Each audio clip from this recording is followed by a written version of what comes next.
السلام علیکم۔ تو رمضان کا مہینہ شروع ہونے میں بس کچھ ہی دن باقی ہیں۔ رمضان کا مہینہ بہت فضیلت والا مہینہ ہے اور آج اس ویڈیو میں ہم شیئر کریں گے رمضان سے متعلق کچھ حدیثیں۔ صحیح بخاری کی حدیث 1894 میں رسول اللہ صلی اللہ علیہ وسلم نے فرمایا، روزہ دوزخ سے بچنے کے لیے ایک ڈھال ہے، اس لیے روزے دار نہ فاحش باتیں کرے اور نہ جہالت کی باتیں، اور اگر کوئی شخص اس سے لڑے یا اسے گالی دے تو اس کا جواب صرف یہ ہونا چاہیے کہ میں روزہ دار ہوں۔ یہ الفاظ 2 مرتبہ کہہ دے۔ اس ذات کی قسم جس کے ہاتھ میں میری جان ہے، روزے دار کے منہ کی بو اللہ کے نزدیک مشک کی خوشبو سے بھی زیادہ پسندیدہ اور پاکیزہ ہے۔ اللہ تعالیٰ فرماتا ہے، بندہ اپنا کھانا پینا اور اپنی شہوات میرے لیے چھوڑتا ہے، روزہ میرے لیے ہے اور میں ہی اس کا بدلہ دوں گا، اور دوسری نیکیوں کا ثواب بھی اصل نیکی کے 10 گنا ہوتا ہے۔ اور صحیح مسلم میں حدیث 2496، یونس نے ابن شہاب سے خبر دی، انہوں نے ابو سہیل نافع بن ابی انس سے روایت کی کہ انہیں ان کے والد نے بیان کیا کہ انہوں نے حضرت ابو ہریرہ رضی اللہ تعالیٰ عنہ کو کہتے ہوئے سنا، رسول اللہ صلی اللہ علیہ وسلم نے فرمایا، جب رمضان کا آغاز ہوتا ہے، رحمت کے دروازے کھول دیے جاتے ہیں اور دوزخ کے دروازے بند کر دیے جاتے ہیں اور شیاطین کو زنجیریں پہنا دی جاتی ہیں۔ اور ایک دوسری حدیث میں رسول اللہ صلی اللہ علیہ وسلم نے ارشاد فرمایا کہ جو شخص بغیر کسی شرعی عذر کے ایک دن کا رمضان کا روزہ چھوڑ دے اگر، اور پھر تمام عمر وہ روزے بھی رکھے، تو رمضان کے ایک روزے کا ثواب وہ حاصل نہیں کر سکتا۔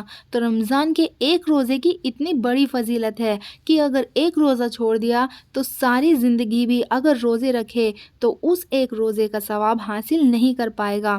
بخاری شریف کی حدیث 1901 میں رسول اللہ صلی اللہ علیہ وسلم نے فرمایا، جو کوئی شب قدر میں ایمان کے ساتھ اور حصول ثواب کی نیت سے عبادت میں کھڑا ہو، اس کے تمام اگلے گناہ بخش دیے جائیں گے، اور جس نے رمضان کے روزے ایمان کے ساتھ اور ثواب کی نیت سے رکھے، اس کے اگلے تمام گناہ معاف کر دیے جائیں گے۔ رسول اللہ صلی اللہ علیہ وسلم نے فرمایا، 3 لوگ ہیں جن کی دعا رد نہیں ہوتی، ایک روزہ دار جب تک کہ روزہ نہ کھول لے، دوسرے امام عادل، تیسرے مظلوم، اس کی دعا اللہ بادلیوں سے اوپر تک پہنچاتا ہے، اس کے لیے آسمان کے دروازے کھول دیے جاتے ہیں اور رب کہتا ہے، میری عزت کی قسم میں تیری مدد کروں گا، بھلے کچھ مدت کے بعد ہی کیوں نہ ہو۔ تو روزے دار کی دعا اللہ تعالیٰ ضرور قبول فرماتا ہے جب وہ افطار کے وقت دعا مانگتا ہے۔ تو مسلمان بھائیوں اور بہنوں، وہ انسان کتنا بد نصیب ہے کہ رمضان کا مہینہ پائے اور اپنی مغفرت نہ کرا سکے۔ اس لیے ہمیں کوشش کرنی چاہیے کہ ہم رمضان کے مہینے میں غلط چیزوں سے بچ سکیں۔ اللہ تعالیٰ کا ذکر کرنے والا اس مہینے میں بخشا جاتا ہے،